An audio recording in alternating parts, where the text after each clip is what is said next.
Mahabharat, Episode 8 Ekalavya. In last class, we saw how Dronacharya became the guru of Pandavas and Kauravas. In this class, let's see Long further. ago, in the jungles of the northern India, there lived a boy named Ekalavya. He lived with his mother and his father, who was the head of the forest. Ekalavya's parents had brought him up with discipline and all other good qualities. One day, his father had to wage a war against his enemies to support the king of the country.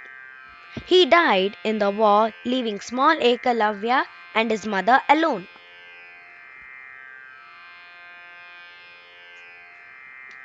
Ekalavya was terribly depressed and saddened by the sudden death of his father.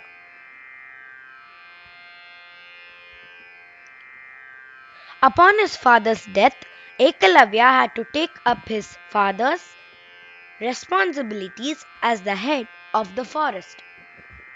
From the time he was a child,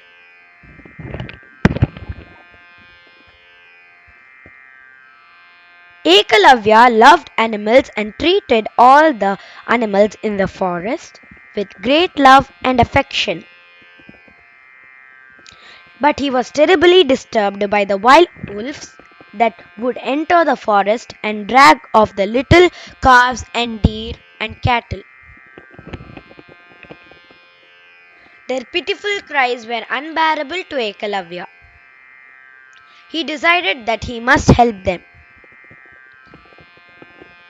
My son, I appreciate your kindness and love for animals, but to track and find an animal that lives in the bushes is very difficult. And to aim it and kill it, you need extraordinary skills and thorough practice. You cannot sit in this jungle and learn all these skills, and no one here is learned enough to teach you. But I have to master this art. What shall I do? There is only one person who can teach you this art. His name is Dronacharya, the teacher of Pandavas and Kauravas. Dronacharya is a Brahmin who has learned this art from his father, sage Bharadwaja, and the greatest of all time, and from his great teacher, Guru Parasurama. Mother, I want to go right away and become a student, but will he accept me? He will definitely accept you as a student. But you have to be calm, obedient, sincere, loyal, and humble. He's a great person. My blessings will be with you, my son. The next day, full of expectation and enthusiasm, Ekalavya set out towards Hastinapur to meet. But at outskirts of the city itself, he came across Dronacharya's training the princess. He waited for the right opportunity to talk to Guru Dronacharya. When the princess took a break between their practice,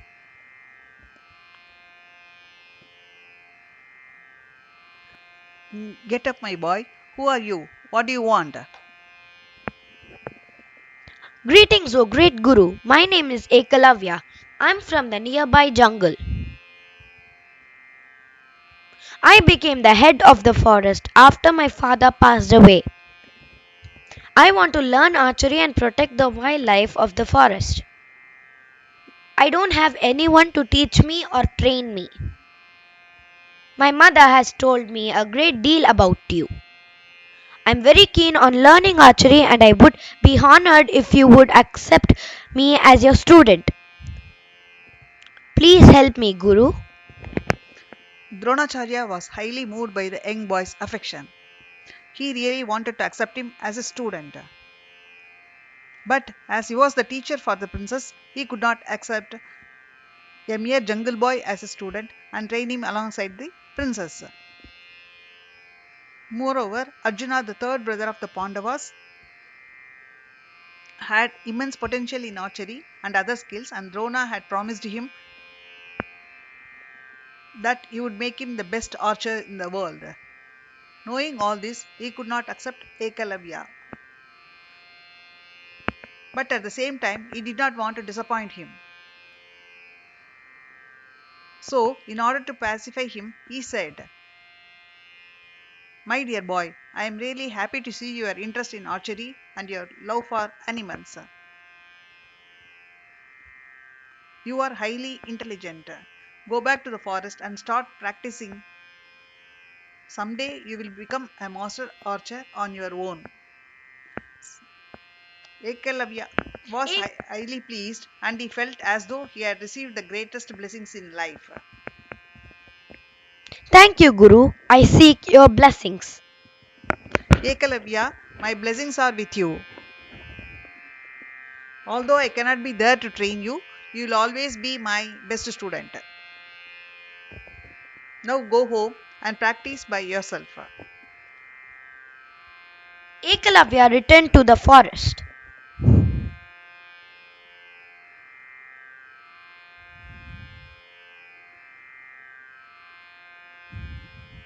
and started praying before him every day.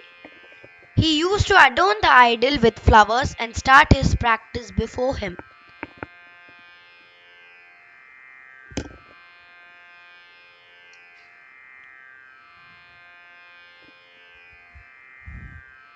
Whenever he forgot something, he would stand in front of the idol, meditate on his guru, and find the solution. Because of his high devotion to his master, he was able to practice and improve his skills. Years passed and Ekalavya became a master archer.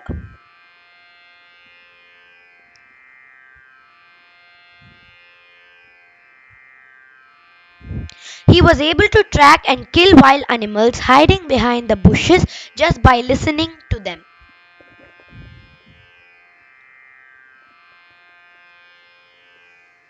All the cattle and other animals in the forest were very happy and life went on peacefully. The people of the forest were very happy with the talented Ekalavya as the head of the forest. One day, the Pandavas were for a hunt expedition in the forest along with Ashwatthama, the son. One, While they were eating, the dog went wandering in the forest. When he saw Ekalavya practicing archery dressed in tiger skin, it began barking at him. Ekalavya tried but could not stop the dog from barking and disturbing him. He sent bunch of arrows at it and closed its mouth. The dog ran away to Arjuna. Ashwatthama, look at the dog. Someone has closed his mouth with arrows. Only a highly trained archer can do this. It would be amazing to find such a skilled archer in this forest. Extraordinary skill. Let us find out who has done this. Arjuna and Ashwatthama followed their dog and reached the place where Ekalavya was practicing. They were stunned to see good-looking young man dressed in a hunter's clothes. Hey, who are you? How dare you close my dog's mouth with arrows? I'm Ekalavya, the head of this forest. Your dog was disturbing me. That's why I closed its mouth. Who's your master? The great Guru Dronacharya is my master. Arjuna and Ashwatthama were shocked to hear this. What are you saying? Dronacharya is my guru. I am Arjuna, the Pandava prince. Dronacharya teaches only prince and not a jungle boy like you. Do not lie. My father has taught me all the noble qualities in life. I don't lie. My master is a great person. He doesn't see any discrimination in caste or wealth. He will teach anyone who has sincerity and devotion. What do you mean? My guru promised to make me the greatest archer in the world, but now it looks like he has not lived up to his promise. This is really shocking. Whatever you want to say about me, you can go ahead and say it. But not another word against my master, or I will have to cut your tongue. Ashwatthama took Arjuna back to Hastinapur. Dronacharya was shocked and at the same time immensely moved by Ekalavya's devotion. Dronacharya recalled how he had come to make a promise to Arjuna to make him the greatest archer in the world.